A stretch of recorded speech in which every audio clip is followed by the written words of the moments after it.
Dr. Helen Wiley, a retired psychologist from Sacramento. Helen is a remarkable woman who, among other things, spent 8 months living alone in a hotel in Kuala Lumpur to assist in her son's defense.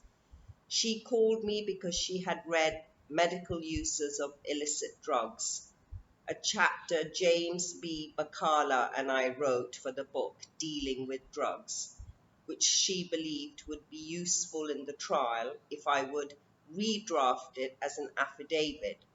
I replied that much more would be needed for her son's defense and put her in touch with Ramsey Clark, who shortly thereafter went to Malaysia and talked with his Malaysian lawyer. Ramsey and I believed that a defense of medical necessity was the best and perhaps only hope for preventing a tragedy. Karpal Singh, the Malaysian lawyer, was understandably skeptical since that defense had never been used in Malaysia. By the time I testified, Kerry's defense was in the hands of another Malaysian lawyer by the name of Muhammad Shafi Abdullah.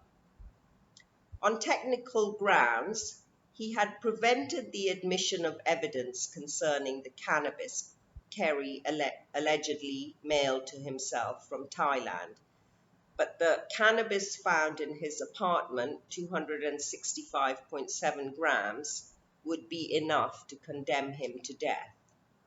I arrived in Kuala Lumpur on Monday, December the 10th, 1990. I examined Kerry in Pudu prison for 3 hours that day and again for 2.5 hours on Wednesday, December the 12th.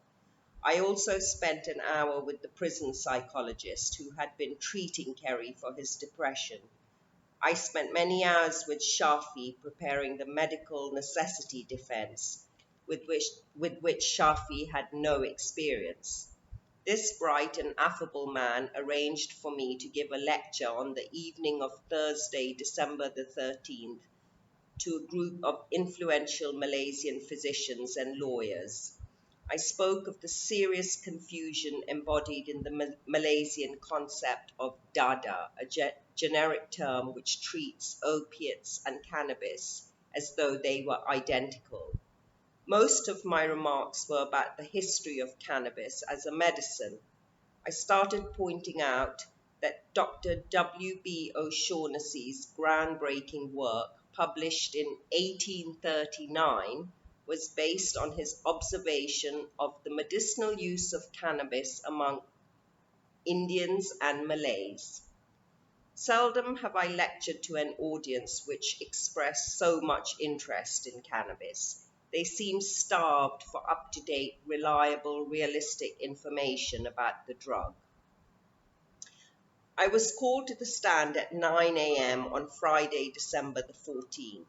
The Judge Sheikh Daud Ismail, who sat without a jury, immediately expressed his irritation at my presence by asking Shafi as he tried to introduce me, "Why have you brought this man halfway around the globe to testify when it has been established that the defendant possessed 265.7 grams of cannabis and the punishment is prescribed?"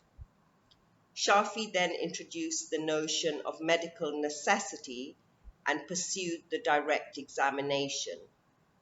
Like so many people in the previous night's audience, the judge became increasingly interested in the medical uses of cannabis in general and Kerry Wiley's use of it in particular. The direct examination ended at 11:50 a.m. The judge then asked the prosecutor whether the 10 minutes remaining before the break for noon prayers would be enough for cross-examination. He replied, "Oh no, my lord, it will take 2 or 3 hours for me to get the truth out of Dr. Grinspoon." I had heard from several sources that the prosecutor, Abdul Alim Abdullah, believed it would advance his career to convict and hang the first American under Provision 39B. Everyone in the courtroom was surprised by the first question he put to me after the recess.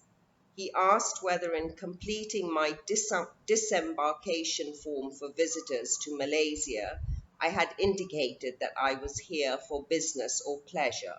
I responded, for business. Got to go.